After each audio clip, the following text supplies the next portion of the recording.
যুক্তরাজ্যের ঐতিহাসিক ও মনোরম পর্যটন কেন্দ্র বুলটন অ্যাবেতে Rochdale Bangladesh association and community প্রজেক্টের উদ্যোগে গত মঙ্গলবার আয়োজন করা হয় বনভোজন। দিনব্যাপী এই আয়োজনে ছিল খেলাধুলা, প্রীতি, আড্ডা। বিস্তারিত সৈয়দ মিজানের রিপোর্টে।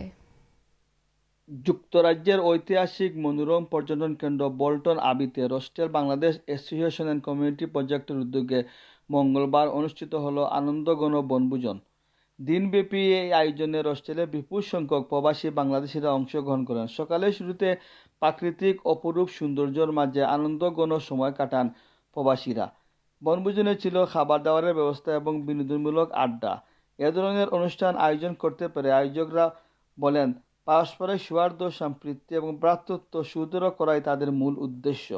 পাইছুন এইটা হইলো আমরা কমিউনিটি লাগে একটা বালার এটা হইলো খুইলা আমরা মেন্টাল হেলথ লাগে কিছু fresh exercise get your steps in plus আছে আমরা কমিউনিটি এক থাকলাম কারণ এটা হইলো একটা জিনিস হইলো আমরা ডিভাইডেড থাকি মানে ডিভাইডেড না থেকে আমরা একলগে বাড়ি আরি enjoy whole life. Everybody coming out. I've seen so many elders that you guys have brought with you as well. Yeah. And it's not only when you say coming from the Bangladesh community, I've seen some Pakistani people coming as well. So we're able to go out and see the site.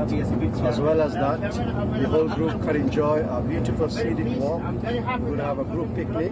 We're going to play together. Rochdale থেকে Syed Mizan, channel S, greater Manchester.